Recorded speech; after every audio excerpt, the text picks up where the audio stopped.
All right. There we go. Yeah. Hey, it's Jordan with Status Coup. I am here in West Philadelphia. We are at the UC Townhomes, where I was at about a week and a half ago. Right behind me is a bunch of tents, which sprung up a couple weeks ago because the residents here, mostly low income, many of whom have lived here for decades, are being forced out, threatened with eviction by September. Because the landlord wants to sell the property that they've lived in for years to a real estate developer. Sound familiar where you live? We are in the middle of West Philadelphia. Drexel University is around here. University of Pennsylvania's campus around here. Very gentrified. And the real estate developer that is purchasing this property, who knows what he wants to do with it. I'm assuming not make affordable housing. So the residents here who are fighting this eviction invited community members to come out and help them stop this eviction. So the tents here, which have been here for a few weeks, are community members who are supporting the residents and trying to fight this economic terrorism. Forget the word gentrification. It's economic terrorism. There's a lot of people here that are scared. They don't know where they're going to go. So we were here a week and a half ago. I wanted to come back. A judge has ordered the folks out here in the tents to leave, citing that they don't have permission from the landlord to be here. They haven't left so far, and so far the police have not swept it, but the night is young, so we'll see what happens. I'm here with Sheldon, Mel, who I spoke with before. How long have you lived here, Sheldon? 13 years. And you've been here about 29 years, right? So talk to me. Obviously, this has been going on for a few weeks. You've known about this for a year, that they want you to leave. Talk about what's happened just this week because a judge ruled that these folks had to leave. So far, they've been able to stay, but it's got to be pretty stressful what's going on for you. Yeah, the most stressful component is the not knowing. So I guess the strategic advantage is determined by whose court the ball is in. And in a manner of speaking, it's kind of in theirs because our position is constant. Nothing has changed where we are concerned.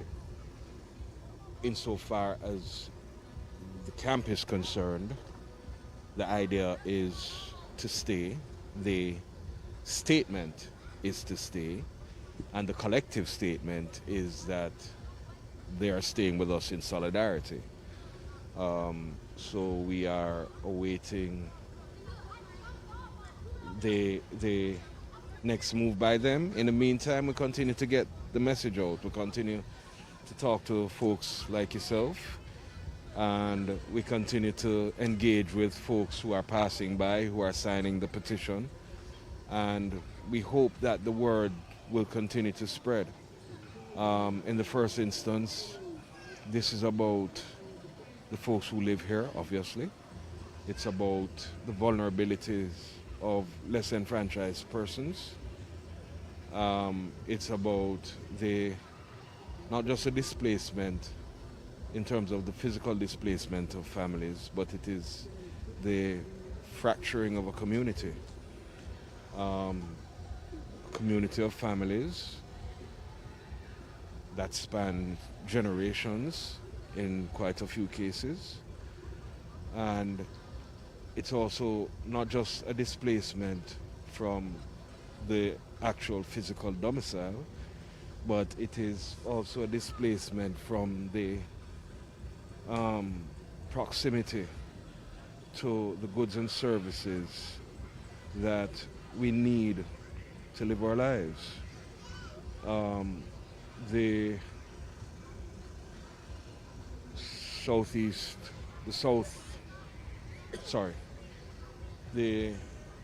northwest corner of the complex is a major stop of a major route in a major city. Obviously, a lot of the residents have vehicles, but there are many who don't. And even in the case of those who do, between the rising gas prices and the accompanying increases in terms of maintenance, insurance, and all of that stuff, but especially gas. You have the car, that's a given, so you're going to pay those other costs, but certainly with petrol and parking. It's not always the optimal way to travel if you have options. I don't have a car. I have seldom ever needed a car because I have almost always used public transport, and those options are expanding a little bit, but that doesn't mean that economically it would be viable for many persons here, wherever it is, if ever it is that they end up somewhere. I think that I can speak with a certain amount of confidence in asserting that this is highly unlikely to be replicated. Firstly, in terms of the location, and again, the proximity, and that is not a small thing. Yeah? There's less and less affordable housing like this in West Philadelphia. Right. Yeah. And the layout of this complex is such that there is, even though it's open and not closed off to the public strolling through, there is a kind of invisible force field, if you will, that still protects the children here. You know what I mean? Parents, by and large, know that their children are out and are confident that as long as they're in and around the complex, they will be safe because they have eyes looking out for them. These kids have grown up with each other. There are at least 4 5-year age span of groups of kids who have come up from the sandbox to the graduation cap. And to eject or pull a kid from that is unsettling, to say the least, possibly traumatic, depending on circumstance from one family to another. You know what I mean? Let me ask you, because, I mean, technically you hear, well, the landlord has the right to sell and it's not illegal in America. Has it been explained what exactly this real estate developer that's buying this property wants to do with it? I don't know. I don't know for sure, but Drexel's over there, UPenn's over there. This is a highly gentrified neighborhood. We know colleges are buying up a lot of property around the country. So has it been explained what exactly is so desirable here that they want to do with it? Not directly, but as we see with the neighborhood that's already been gentrified already around us, they're putting up luxury stature, like luxury housing, luxury apartments, condos, buildings that cater to people with a lot of money and things of that nature. Like, you look around us, they're building all types of centers that cater to people with money. Meanwhile, the residents here are being pushed out and flushed out and all across the city. They're trying to establish these places all across the city, and they're pushing the people that have built communities here for years, because, like, this is one big community, but really, to be perfectly honest, our community in here and then our community out here. So we have built 2 communities out here, and they're stripping both of those away from us. Like, our people that's been out here, the residents and our community supporters and our teams that we've dealt with throughout all of this, we have built the community out here that everybody has been welcome to join us as far as supporting our cause. And we have built relationships with other people and with the community supporters that are here to support us in everything that we have done to stop displacement here and around the city, because they have a 5-year sweep through plan, and we have a list of the other 37 properties around the city that they're trying to sweep out in the next 5 years between now and 2027. And we have that list, and we're trying to get word out because everybody needs to have their eyes open to the situation, because this can happen to you. Like if you're in affordable low income affordable housing, or even senior living facilities have not been spared in this matter either. So everybody of low and fixed income is being attacked right now. But this is where the people stand up. We are the people that are standing up, and we're trying to get others to stand up with us as well. And, smash that like button, the thumbs up right under the live stream. Press it, share this live stream. Last time I checked, CNN's not coming, so we need you to share, get it out there. You know, I want to ask you also, because it's not surprising, but the judge said, oh, they don't have the right to be here, the protesters that are supporting you. I thought tenants have rights. I thought residents have rights. You invited them. They're not disturbing anybody that I could see. They're orderly in the tents. What's your reaction that a judge has said your allies who have been protesting out here have to leave? This that to me, it's a blatant excuse of people of higher power trying to play God with the lives of citizens of the city. And this is something that we will not stand for. Like, you cannot shut the voices of the people down. The voices of the people will be heard, whether they like it or not, or whoever don't like it. Our voices will be heard. The voices of the people will be heard. Residents, community members that have stood up to support, and anybody else who stands up to support. Our voices will be heard. Let me ask you, Sheldon, because I spoke with him, a couple other people last time. It's a simple question, but I mean, if you're living somewhere for 13, 14 years, where would you even go? If you are forced out, you're looking around for other places. Rent has gone up everywhere. Where would someone like you go?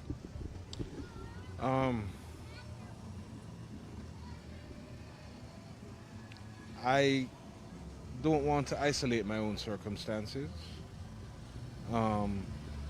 What I will say is that there are some persons who have options, but I would hazard a guess that most persons don't, at least not comparable options, and that's what's important. And the point that I have consistently tried to make is platitudes are offered by policymakers and stakeholders, I think is the term that they like to use, about the vulnerability of the homeless, and that we have to do something about the homeless, and we have to figure out a way to help the homeless. And it seems to me that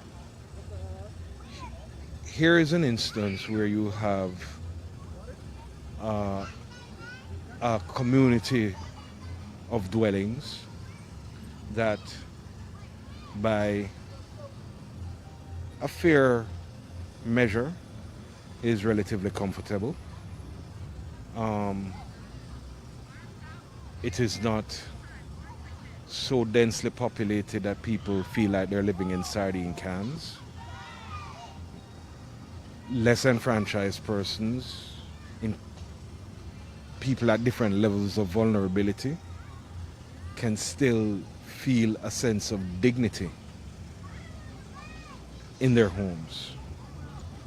And children have a space to play without having to venture away from home.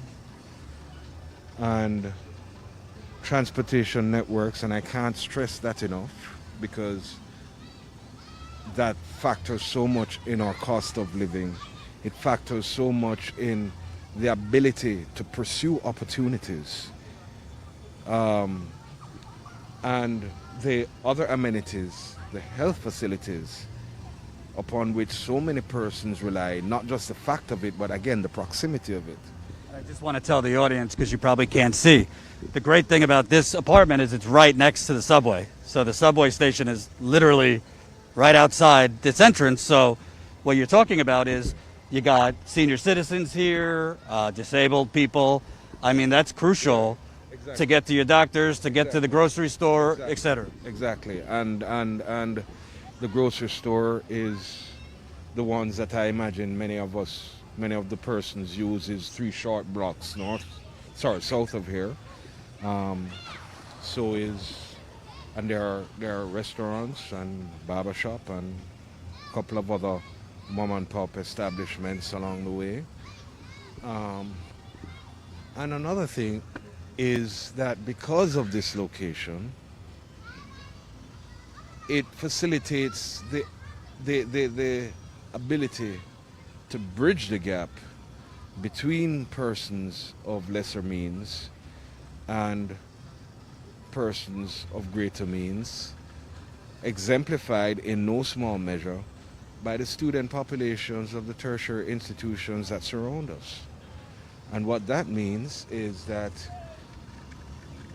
there are opportunities for students living in this environment, living in this area, to be able to, at least to the extent that they make the effort to do it, and we make the effort to do it, bridge the gaps that increasingly polarize our society, because we're finding it more and more difficult to walk in each other's shoes.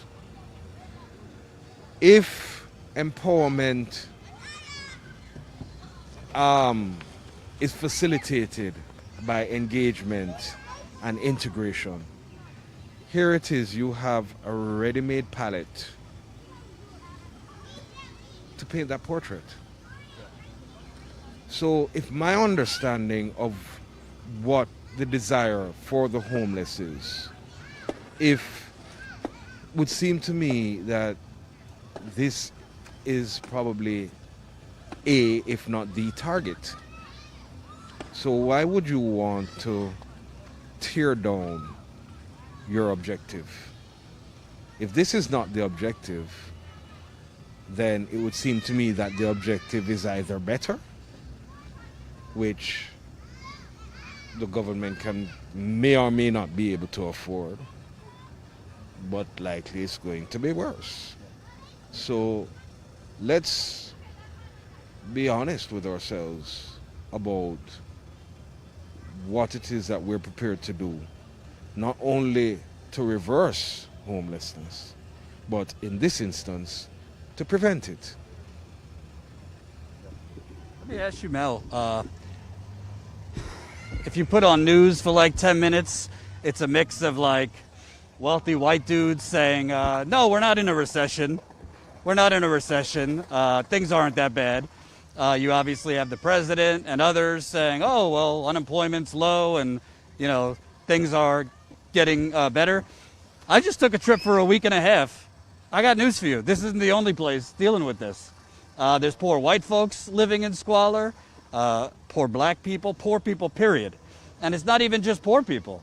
I talk to people that are kind of, you know, middle class, working class. Their rent's going up $500, $600, $700, and nothing's being done about it. You have city councils, including here. There's a city council member in Philadelphia that's a real estate developer.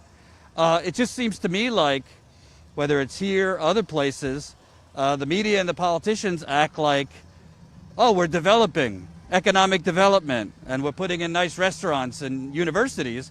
And it's kind of, this is like, let's just brush this under the rug. What's happening to folks like you and the people being priced out everywhere. And it's going unchecked for so long. And see, another thing too, everything talk about development, none of that matters if the wage doesn't meet the market. And that's really one of the main factors behind all of this, is that the working wage is not built up to the housing market and the other markets that surround it.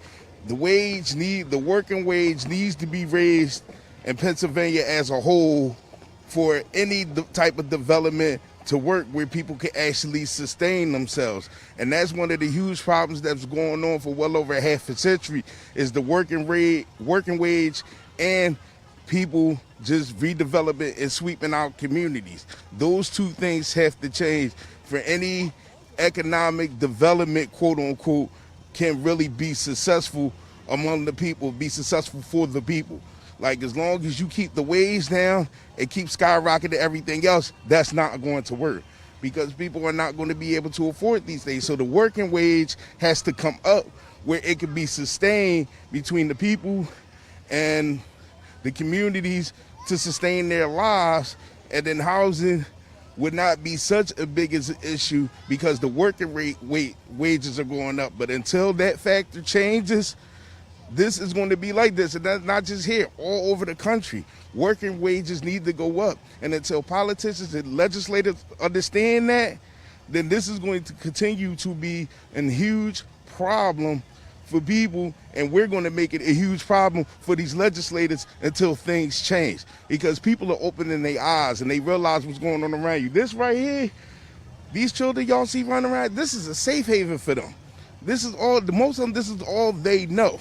This is a safe haven. How many kids in Philadelphia can run a whole city block where the parents don't have to worry about them getting a bullet or somebody coming around and snatching them? We got eyes in this community. We watch out for people's children around here that are not our own. We see children, we keep them safe just by having our eyes on them. And we don't let no strangers from the outside come up to them or anything like that. So parents can rest a little easier because it's not as open. It's pretty gated. Like, I mean, this part is open, but in there it's gated. And they can run a whole city block in the summertime. They can be out when the street lights come on. And we used to have to be in the house because we want open block. But just there in a closed off block, they got that whole thing is their playground. That whole area is their playground. We talking about 2 acres of land that kids have a safe haven and an open playground for them to run around and do what kids do.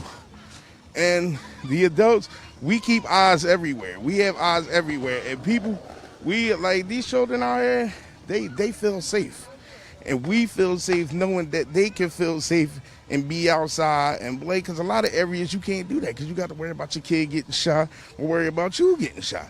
And this community kind of relieves that instance for us, and it gives us a sense of security in that aspect just a little bit. I mean, things can still happen, but it's not as, the percentage of it is not as high, because we have eyes and we have people that will step up. And if we see something going on wrong or somebody from the outside tries to do something inside, we look out for each other here. And we have that security, not only with the community as gated as it is, but security within ourselves to take care of each other. And see, a lot of communities, you don't have that. So why would you try to strip that safe haven away from people? And also, let me ask you, the landlord or the property owner, obviously he sees what's going on. The politicians are not blind. They see what's going on. The media has covered this. Have you gotten any reaction from the property owner that's trying to sell this to the real estate developer? Or is he basically just saying, this is my place, I'll do what I want? Just so you know, to the audience, this is a HUD apartment complex. So the owner has a contract with HUD, Housing and Urban Development, and decided not to renew it. But have you gotten any response from him? Have the politicians responded to this, or they're just basically allowing you to be out here, but come September, good luck? Yeah, it's been no response as far as I'm aware of. How about you? No response? Not so far as we're aware. At best, there have been third-party communications, but it is not my understanding that that anybody who is in a position to make a substantive and consequential decision about the matter have communicated with us directly in any meaningful way towards a resolution that we would find satisfactory.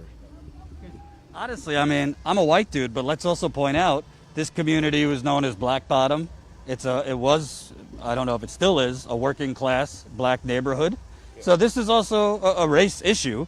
I mean, they are mostly, white, wealthier developers buying up these properties and pushing, I mean, in this case, black people out. I've seen it a lot in Hispanic kind of communities. So there seems to be a gap between the political talk of we want to be inclusive and we want diversity in our communities, but economically, the only diversity they're worried about is the dollar. can you kind of talk about, I mean, it seems to be that a lot of these situations are lower income black people being pushed out. And it's been a problem. I mean, 36 and Market used to be flourished with a flourishing black community with black-owned businesses in the 60s. And what they did was they downtrodden the area, blighted out, and used eminent domain to take those places over to quote-unquote redevelop. And basically what they did was a washout of the black communities that withstood in those neighborhoods and held the ground in those neighborhoods for many of decades. And they just did a complete full neighborhood washout. 36th and Market, 38th Street, where all these buildings are at now, used to be flourishing homes and neighborhoods and businesses. And most of them were black owned. And they just washed that away. They swept it away. And, you know, it's like they're repeating the same cycle of those times right now, except they've gotten creative with their measures as far as finding loopholes and contracts so they don't look like the monsters that they really are. But we have stood our ground to show the monsters that they really are, and we will continue to show that until something is done. This situation has to be rectified. And the residents, along with community members of the surrounding communities, as well as organizers, we are standing up until this problem is situated to benefit all of us. Tell me about the community members who have come out here to protest, you know, in the tents. I know that people have been coming throughout the days, kind of showing their support. What's kind of the reaction you've been getting from protesters out here, community members that come by? Generally, that they stand in solidarity with us, that they emphasize. There are different levels of commitment from person to person, but people have lives, you know what I mean? People have things to do. So we are thankful not only for the collaboration, but to the extent that their participation is an expression of thinking. I won't say shift, because it is likely that those who are among us have pretty much thought the way that they think now, but that my hope is that that will translate to their families and their peers through those vicarious experiences, through them relating to them what they're experiencing, and the conversations that they're having, not just with the residents, but also with folks of similar socioeconomic standing who pass by to express support. It's basically a conversation, you know what I mean? It's a conversation rooted in solidarity, it's a conversation rooted in proximity, it's a conversation rooted in the extent to which we are kind of walking in each other's shoes. And so the feeling that I get more than anything else is that sense of solidarity. And I'm thankful for that, because that is the seedling for a conversation that needs to be had among a wider group of persons. It's a conversation that needs to be had beyond just a passing acknowledgement of this phenomenon. And it is not a conversation about something that is so distant from even many of their own experiences, because unless you're talking about an income, I can't say a dollar value because I'm not an economics expert, but certainly what used to be generally understood as middle class pit against actual buying power, that has diminished. And so many of these kids, if not their own families, at least know some persons who are not that far removed from our situation. You know what I mean? So, and that's probably a part of the reason why they're here as well, because they see the writing on the wall for their own communities if inflation and all the other things that accompany economic domination goes unchecked. And there's another element. They're going to evict you in September.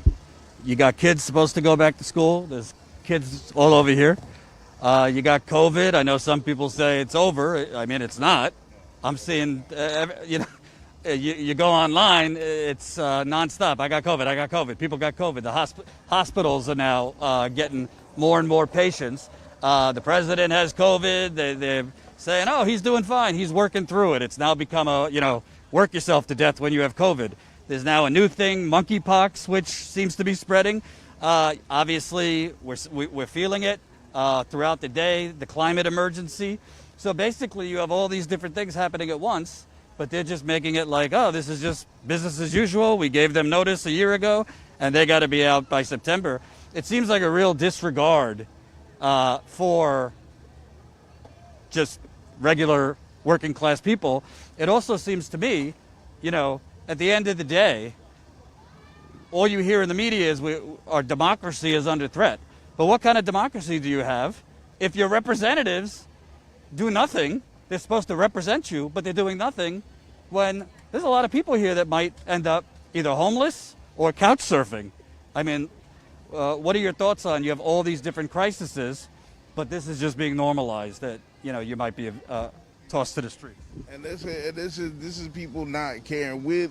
As people, we are supposed to uplift our fellow man and or woman. We're supposed to uplift our natural gifts from God. People, we are supposed to uplift each other and help each other get through things. And people have their own misconception about how to treat other people.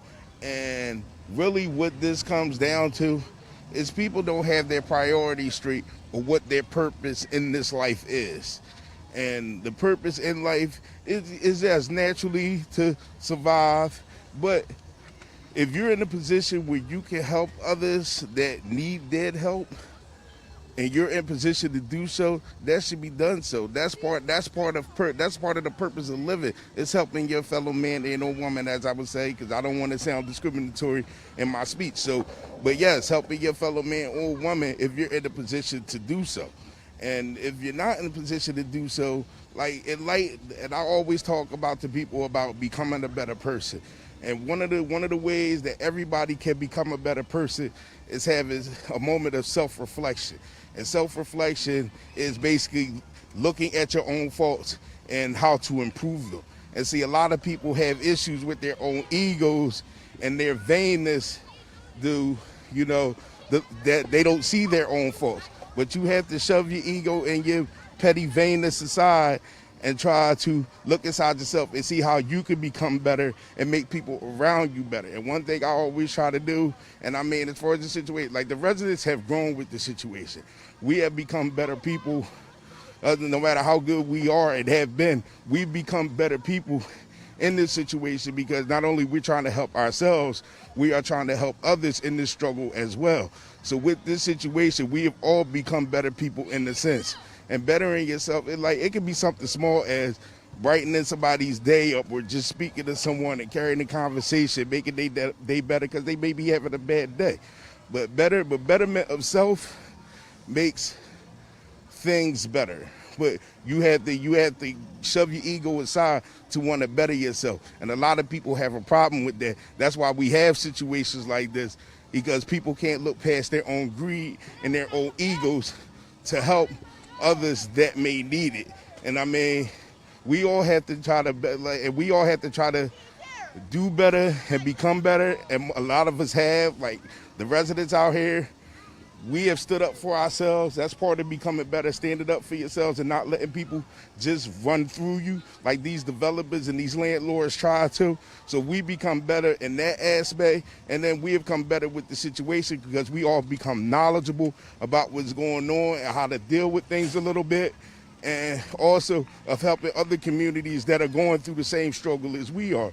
So in that sense, that gives us a slight feeling of becoming better people. And we're trying to you know, we're trying to influence the people that join us to become better people as well by doing what we have done to better ourselves. And once you spread being better around, and once people start to become better people, the better things will happen. But in retrospect to that, as long as people is out there, and there's a lot of them that can't get past their old egos, the world is not going to become better until people become better. And as long as people can't get past their own greeds and old egos, the world is still going to continue to be chaotic in some forms, because people don't choose to better themselves or can't get past their own egotistical views to better themselves. And that's where we stand. So becoming better as people, the residents in the community, we strive to become better people, and that allows the people that are around us to become better people as well. I'll tell you. That's one hell of a refreshing message compared to the capitalist mumbo jumbo, compared to the capitalist machine's message, which is get back to work, make more money, more productivity. You're talking about actually this situation helping you guys get a little perspective and focus more on human development. Yes. People, it's all about the people, man. It's all about people. These city legislators and leaders, y'all supposed to be an ordinance of the people. And the fact that they have grossly failed to serving the people, which is their job, by the way, and they getting paid all this money, and you're failing the people that you are supposed to serve and that you're supposed to, you know, make the city safe for. They have failed grossly in this aspect of their jobs. And see, and the reason they have failed is because they have not had the self-reflection to look past their faults and do something about it. So if they're not going to do something about bettering themselves, how are they going to do something about bettering the city or being better at their job? You can't do that unless you do that within first. And the fact that nothing has been done for the betterment of the people is that the people at the top have not bettered themselves first. And that remains a huge problem. And until that changes, things like this are going to keep happening to people that are trying to better themselves and do right in communities all across the city, across the state, across the country. This is happening everywhere. But the people here, the residents here at the People's Townhomes, we have stood up, and we inviting everyone to stand up with us. If you are in an attempt to better yourself, bettering yourself starts with the betterment of the people around you. Stand up. And last question, you know, at some point the cops are going to come here and, you know, execute the judge's orders to get rid of these folks. It seems like that's what police do. They protect Capitol. What happens at some point when they break this up? If the landlord doesn't, or the property owner doesn't change your mind, what do you, I know you guys have been meeting and, you know, strategizing. What can you do? Do you continue to persist to protest this? Do you continue to lobby the city government? Or what is the plan to fight this? Because at some point, we believe, the police are at least going to force the protesters off the property. Well, I'm not going to display all of what we're planning to do, but basically what I can give you is that our message doesn't stop spreading. We keep the pressure on these city leaders. They think they comfortable because we started this. No, we're not finished yet. This is just the beginning. This was just the statement to get y'all attention. And now that we've gotten y'all attention, it's more to come. So stay tuned. Any last thoughts? Yeah,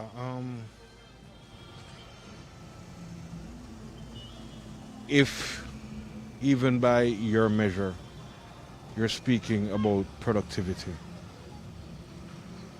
people are not going to be consistently productive if they aren't safe, if they aren't housed, if they don't have the means to sustain themselves and their families. That's how you get productivity. Otherwise, you get sweatshops.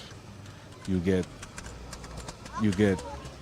a lack of incentive. You get lack of creativity because people's potential are stymied by the anxiety that situations like these create. So rather than taking almost 80 families and adding them to the population of the homeless, which, if you care at all, it is going to increase the strain to stop the decline that is sure to follow, and cost more to put them back to the level that you knock them off of. So it would seem to me that it makes more economic sense. It is a net gain to do what needs to be done, to preserve something that, while it might not be ideal, is certainly better than the consequences that will result if they continue along the same path. Thank you, guys. I appreciate it. Sheldon and Mel. I want to show people, before it gets too dark, some of the signs so you can kind of get a feel for the camp a bit. Woo! Let's not get run over by any kitties. I just want to show them some of the signs. So you see the tents, obviously, with the protesters.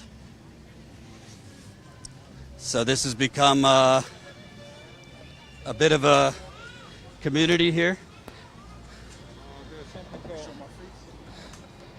So you see the residents' demands: stop the demolition, give us more time, make immediate repairs, provide just compensation, save the townhomes. If you want to check out more, it's savetheuctownhomes.com. You got that big sign right in front of the camp there. Housing now. Where else do we go? And there was signs. Last time I was here, there was signs all across the subway. I believe the city made them take it down. But this is also artwork, some of which was made by children. Help save our children. Stop the sale. Our community is not for sale.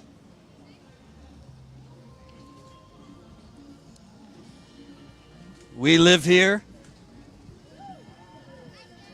Hey there. I love my mom. I live here. She lives here. So this is, they renamed it the People's Townhomes. You can see over there, the People's Townhomes. And maybe not surprisingly, you got a protest encampment, a tent city, in the middle of a major American city. You don't see mainstream media out here, do you? You don't see CNN, MSNBC, certainly not Fox News, the New York Times, the Washington Post, Reuters, the Associated Press, Daily Beast, BuzzFeed, Mother Jones. Townhouse tenants say we ain't going nowhere. It's really a damn shame that it takes independent media, which, by the way, there's not a lot of independent media covering these stories either. It's really outrageous, and that's why I call this economic terrorism. I don't call it that for a punchline. It's pretty terrorizing if you don't know where you and your kids are going to be in a month. Let me see if I can interview one more person quick.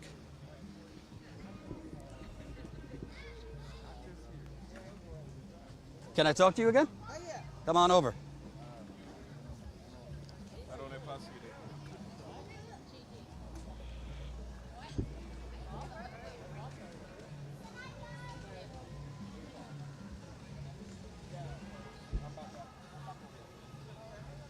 Hello. How you doing? We spoke last time. Yeah. And since then, what's your name again? Lynn Green. Lynn Green. We spoke last time, and since then, a judge ordered that the protesters leave. So far, so good. They haven't. But we were talking last time, and you said, you're not opposed to change, but why is it that you can't be part of the change? Right. I was just talking to Mel, Sheldon, and it really is eye-opening to me The property owner hasn't responded. The city politicians haven't responded. So they're just basically ignoring a major protest in the city. And I would like to know again, why? I know I said why before and everything, but why? Why won't they respond? Why don't they want to speak to us? I don't understand it. I mean, I never seen my landlord. That sounds weird. I never seen him. So I would like to know, especially in a situation like this, like why wouldn't he want to talk to us? Why wouldn't he want to make plans for us to move or whatever it is that he wants us to do, or we could come together and talk? Like, I don't know what's that all about. Also, this is one of the few remaining affordable housing places in this part of town. How come the the politicians can't talk to the landlord? Hey, if the property owner wants more money for these properties, maybe the city could throw in some money instead of evicting everybody. It seems to me that for the almighty dollar, they're basically saying, well, this is the price of business. I'm sorry to you folks who have lived here for 20 years, 30 years, who've got kids, disabled, senior citizens. But it seems to me this is kind of the new normal, that poor people or low-income people are kind of the collateral, so that these developers could tear down these kind of buildings, renovate them, build them up, and sell them for more. Yeah, they really, really don't care. I mean, like I said, I put these politicians in here thinking that they will help the people, and I really realized they really don't care. They don't care. And they really don't care. They don't care about the elderly, the senior. I mean, we're just not counted. We're not counted in this country for it. The elderly, the disabled, and the low income. We just don't count. So they really, really don't care. And what's interesting, the last week or two, there's been a lot of chatter in the news. Some, experts have come on and say, we're not in a recession. The definition, the technical definition, we're not yet in a recession. I don't know. I'm going around talking to people. It sure seems like we're in a recession for most people, whether it's the gas, the food prices, electricity, rent. There seems to be a real gap between what the politicians and the media think and what you're experiencing. Well, maybe because they have it, because we don't have it. I'm in a recession. I don't have it. The food costs, the housing costs, that's why we're here. So you're in a recession. I'm in it. I'm living it every day, every second, every minute. I'm living it. So, yes, we are in a recession. I mean, this is very, very difficult, like I said before, and it's very hard. I mean, we're in a situation that I'm dealing with a lot of anxiety and panic attacks because every day is nerve-wracking. I don't know what's next, what Altman's going to do. He doesn't want to speak to us, so that's very scary. I mean, how you going to have a landlord that don't want to help his tenants? Or he see that we're protesting, so he had to figure, well, something's wrong. Let me get together and see what I could do. No, he doesn't care at all. I've been here 24 years. I've never seen him. I've never seen him. I mean, I understand this was his brothers before him, but I haven't seen the brother either. I haven't, we just paid the money to HUD before it's him. Now you figure he would show his face, especially that we're dealing with this situation.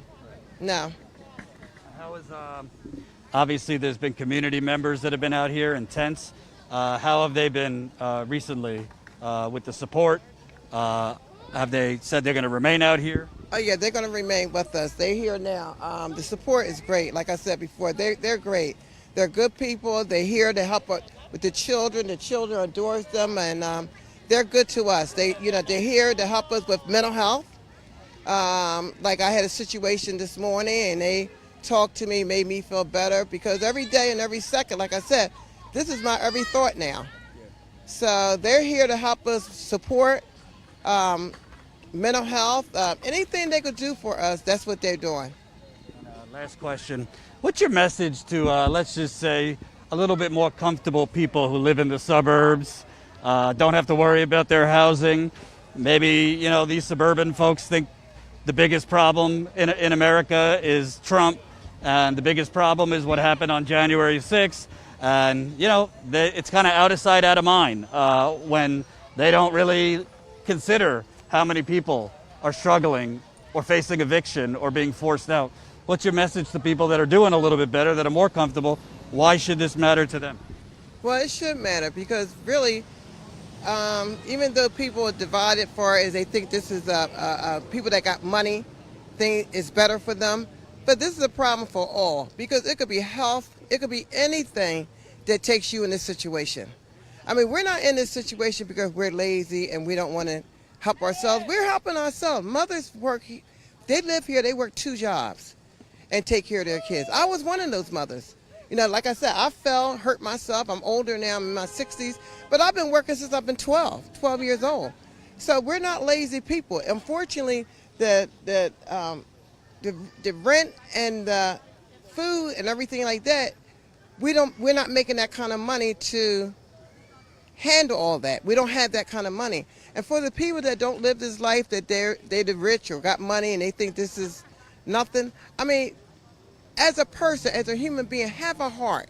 I mean, we're people too. We might not have the money and the means, but we're counted as well. We mean something too. We matter as well. Our children matter. We're just in a situation now that hopefully one day we'll look back at this and you know, and it'll be all over. But for right now, this is our situation. And this could be anybody's situation. It doesn't matter. I don't care if you got money. You can have money today and lose it tomorrow. You can have health today and lose that tomorrow.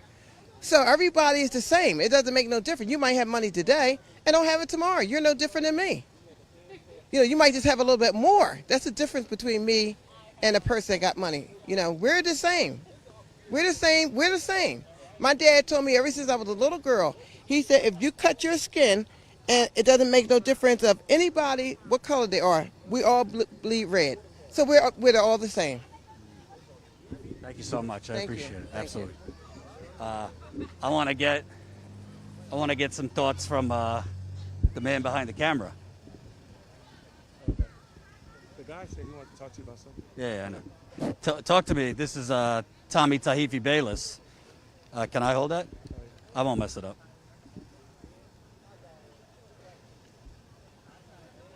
And smash that like button.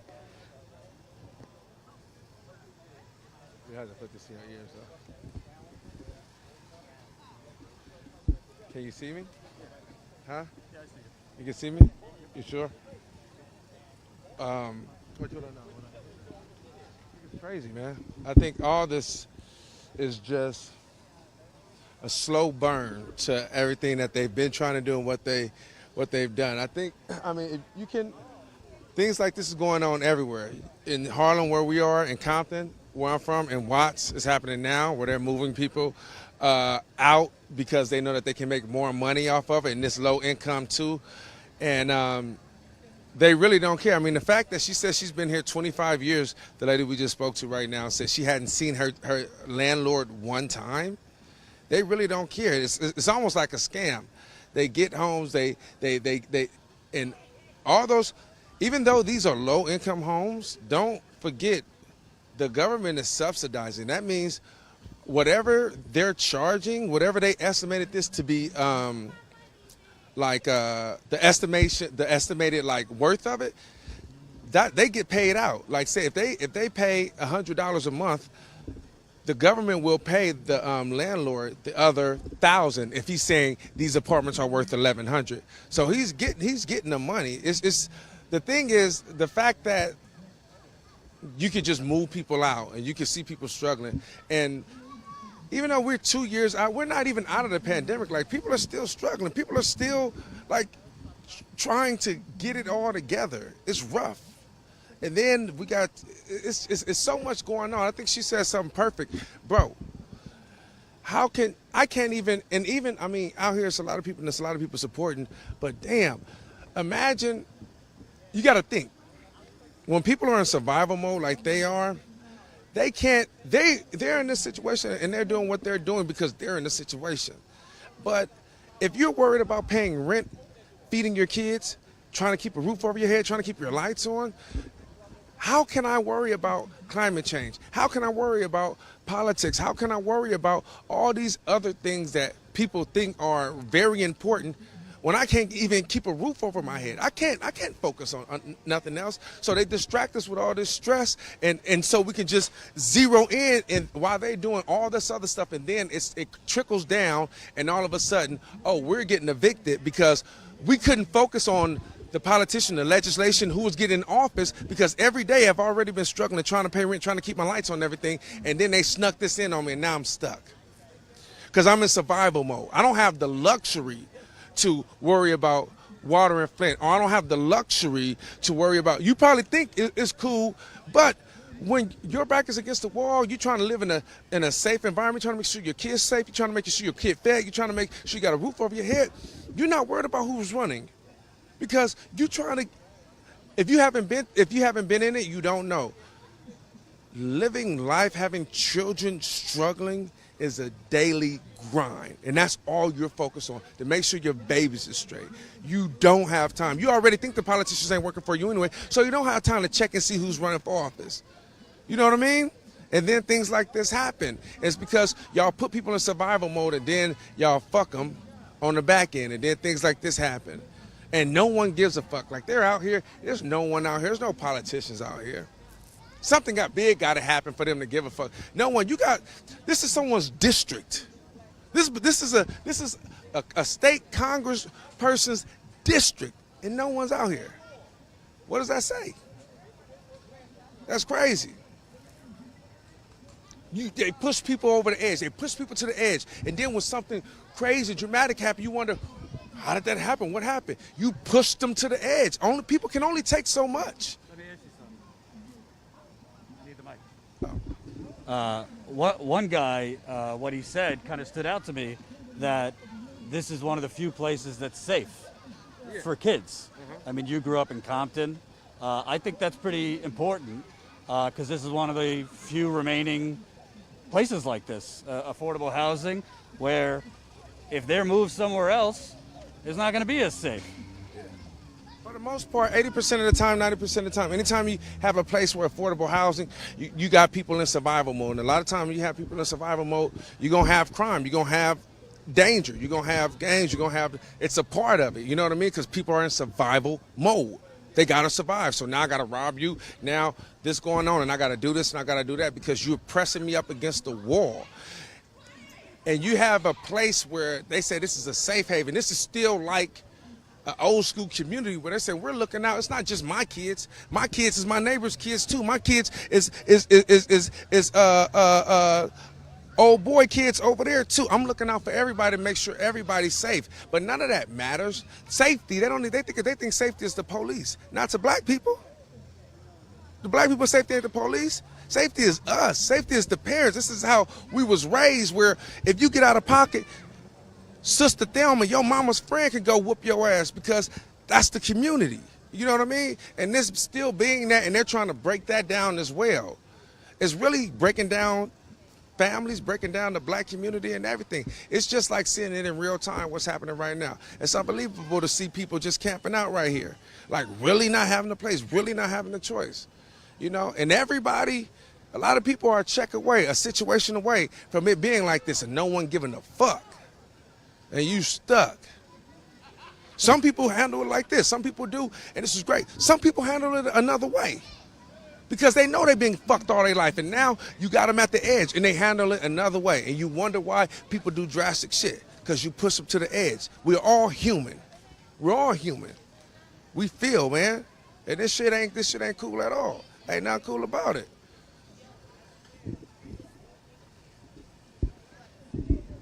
Preach. Yeah, so a couple closing thoughts. And thank you guys for watching. Sorry if I missed any super chats. I don't want to interrupt people when they're speaking.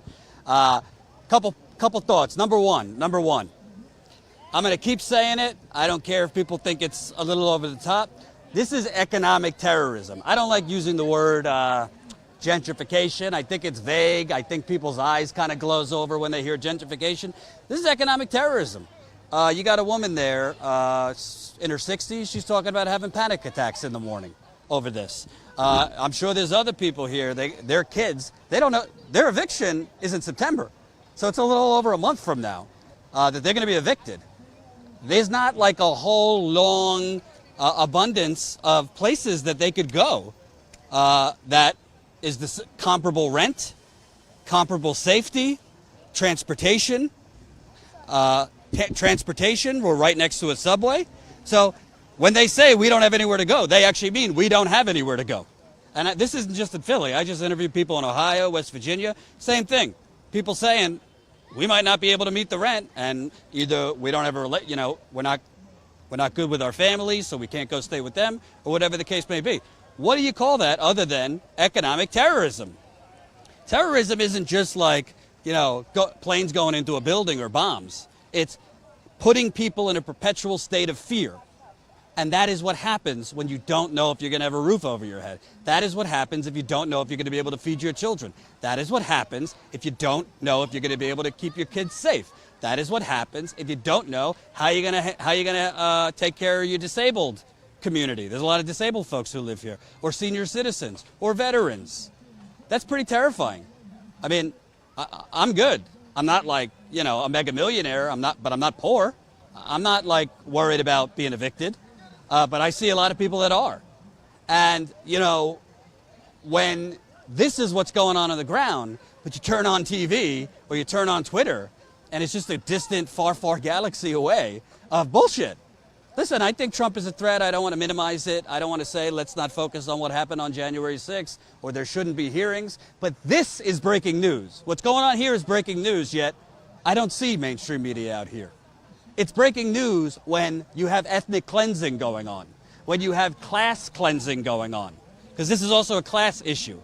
If they were wealthier black folk, they would not be forced out. So I hope you're paying attention, because there's stuff like this going on everywhere, and that's why we came back. Of course, a judge ruled on the side of the owner of this property and said that the protesters need to leave. And by the way, the reason I've tried to interview the protesters, but actually the protesters said, we don't want to be interviewed. We want you to focus on the residents, which I respect, because most of the people sleeping out on tents don't live here. They're from the community. And they don't want the attention on them. They want the attention on the residents. So that's why I've been interviewing the residents. But a judge ruled that they have to leave. Well, this isn't my first rodeo. I promise you, the cops will be here at some point. My guess is either early in the morning or late at night, when there's no cameras. And they're going to sweep people out here. They're going to move the tents, and they're going to force people out here. Oh, you guys got to go? Go ahead. And they're gonna force people out of here. And you want to know something? At this point, the owner of the property, the landlord, their calculus is probably very simple. All right, let them be out. They've been given a year's notice. Let them protest. Let them have their tents. Our allies in the media aren't going to cover this much. The politicians who we buy off, because by the way, there is literally a real estate developer. His name's Alan Dom, who's a city council member here. How fucked up is that? You think it's not only that Joe Manchin, who owns a coal company, literally is the chairman of the Energy Committee. So the owner of a coal company who makes millions of dollars off the coal company also is the chairman of the committee that regulates, coal. But you also have real estate developers that make a lot of money off of pushing poor people out so that they could renovate the building, so that they could bulldoze the building, rebuild with high-rise luxury condos so that white yuppies could move in. Where is the line between capitalism and humanity? Is there one? So we're going to continue covering this. I kindly ask you, yesterday and today we've gotten almost 40 new members, almost 40 new Status Coup members. This costs money, obviously, to pay a cameraman and Ty, who's been with Status Coup on and off since the beginning. Obviously, Colin, the travel, the road trip we just took for a little over a week, 3 states, hotels, food, gas. I think we spent like $600 just on gas in this fucked up price gouging. I'm looking right now to bring on some more people to host live streams. I'm looking for another journalist or two. It's not easy to find these days, like someone who's actually on the ground and has some talent. So we're looking to bring on more people, but we need funding. We don't have funding from the usual suspects. Trust me, The real estate developers are not giving us money. Neither are the banks, the fossil fuckers, big pharma, big real estate, Silicon Valley, military industrial complex, none of them. So if you have the means, if you don't, I understand it's tough times. If you got $5 a month, $10 a month, sign up, statuscoup.com/join. You can become a member for as low as $5 a month. That would be 16 cents a day. If you don't, I understand. But if you do, this is what it's going to.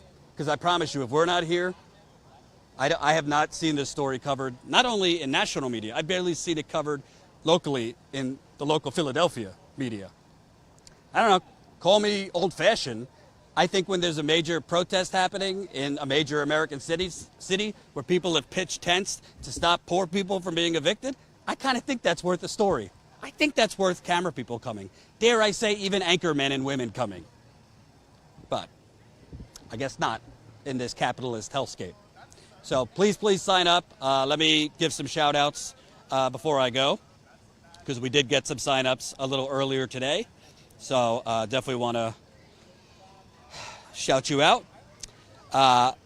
Welcome Beefcake. I don't know if that's your real name, new member. Paula, Tara, Omar, Donna, and wow, the flies are out. And Mindy. So welcome to you who signed up today. Thank you to everybody who signed up yesterday. And please, if you can, sign up. Sorry if I missed any super chats. Also, make sure you are signed up for our text list, so you'll get a text message when we're live, statuscoup.com/text. It's free, statuscoup.com/text. And make sure you're following us on Twitter @StatusCou. We're going to push a lot of these clips from these interviews out on Twitter tomorrow. So thank you for watching. Please sign up, statuscoup.com/join. $5 to $10 a month. Thank you to Ty, the residents, and we'll stay on this story. Have a good night. I think that's a wasp. Oh. Hold on. Go ahead, stop it.